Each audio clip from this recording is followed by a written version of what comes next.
안녕하세요 여러분, 조윤주 원장입니다. 문신 제거 1회로 가능합니다. 이런 광고 문구 보셨죠? 그런데 상식적으로 보나 현실적으로 보나 한 번으로는 문신 제거가 참 어렵습니다. 특히 얼굴에 반영구 화장이라던가 아니면 색소가 여러 가지 있는 복합 문신은 더욱 그러하죠. 그래서 오늘은 문신 제거를 여러 번 조심스럽게 해야 하는 이유와 피부과에서 어떤 기계들을 효율적으로 사용해야 이 문신들이 제거될 수 있는지에 대해서 설명해 드리고자 합니다. 문신이나 반영구 화장은 진피층, 즉 피부 깊숙한 곳에 색소가 있습니다. 그래서 이 색소들은 굉장히 크고 안정적이기 때문에 피부 안에 있는 대식세포들이 청소하기가 어렵습니다.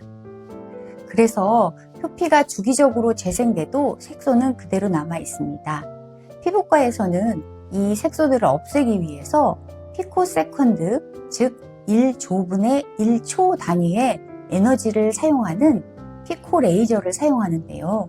이 피코레이저로 문신을 제거하면 그 색소들이 깨져서 몸 안에 남아있다가 시간이 지나면 그것이 몸 밖으로 빠져나가게 되죠. 이 과정을 여러 번 반복하면 점차 색깔이 옅어지는 것이죠. 즉, 한 번에 끝나는 시술이 아니라 색을 분해해서 빠져나가게 하는, 또 여러 번 해서 옅게 하는 시술인 것입니다. 피코시오 프로는 75나노미터의 파장을 가진 시술인데요. 이것은 파란색과 초록색을 제거하는 데 효과가 좋고요. 또 피코시오보다 출력이 높아서 잘 없어지지 않는 난치성 색소나 아니면 깊은 색소, 아니면 오래된 문신 같은 것들을 제거하는 데 효과가 좋습니다. 또한 색소 분해 효율이 높아서 매 회차마다 그 색소가 없어지는 그 변화를 점진적으로 관찰할 수 있습니다. 피코케어 마제스티는 532나노미터, 1064나노미터, 그리고 755나노미터의 세 가지 파장을 가졌기 때문에 복합적인 성분을 가진 반영구 화장을 제거하는 데도 유리합니다. 532나노미터는 빨간색에, 755나노미터는 파랑이나 초록색에, 또 1064나노미터는 검은색이나 혹은 진한 검은색에 더 효과가 좋습니다. 이는 색소의 종류에 따라서 맞춤으로 파장 선택이 가능합니다.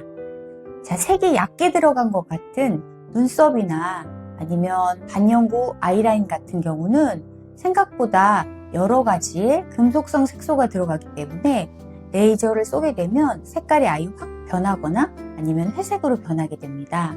그래서 더욱 세심한 조사 방식과 시술이 중요합니다. 그래서 단순히 문신을 제거할 때보다 반영구 화장을 없앨 때 시술을 더 조심해야 되고 더 꼼꼼하게 해야 하는 이유이기도 합니다. 강한 에너지로 한 번에 없애려고 하면 피부가 손상을 입기 쉽고 오히려 색소가 더 진해질 수도 있습니다. 그래서 보통 4에서 6주 간격으로 6에서 10회 시술을 권합니다. 그러나 문신 색상이나 깊이나 그 부위 같은 것들이 사람마다 다르기 때문에 그 횟수나 에너지는 모두 다르게 조정해야 합니다. 문신 제거는 단순히 색을 없애는 시술이 아니라 피부 속에 있는 색소들을 분해하고 정리해 나가고 또 치료하는 그런 과정입니다. 피코시오 프로는 오래된 문신이나 진한 색소에, 또 피코 케어 마제스티는 다양한 파장을 가졌기 때문에 여러 가지 색소가 복합적인 그런 문신이나 아니면 반영구 화장이 좋습니다. 하지만 실제로는 색상의 정도와 또 색의 깊이나 침착 부위가 사람마다 다르기 때문에 한 가지 기계만으로는 그 색소를 없애기 힘듭니다.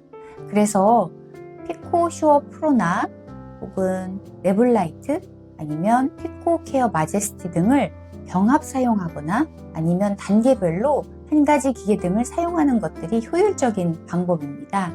이렇게 하면 각 파장의 깊이를 잘 살려서 각 색소의 파장에 따라서 조금 더 세밀하게 분해할 수 있기 때문입니다. 결국 중요한 것은 색소의 특성에 맞는 파장의 선택과 그리고 시술자의 정확한 판단, 그리고 피부 회복기를 정확하게 측정해내고 이에 맞게 맞춤으로 시술하는 것이 중요합니다. 서둘러서 시술하면 피부가 너무 강한 자극을 받고 또 탈색이 될 수도 있기 때문에 피부 회복기에 적당하게 맞게 시술하는 것이 중요합니다. 결과적으로 더 균일하고 자연스러운 개선으로 이어집니다. 이상으로 문신 제거와 피부과에서 사용하는 방법 등에 대해서 설명해 드렸습니다. 시청해 주셔서 감사합니다.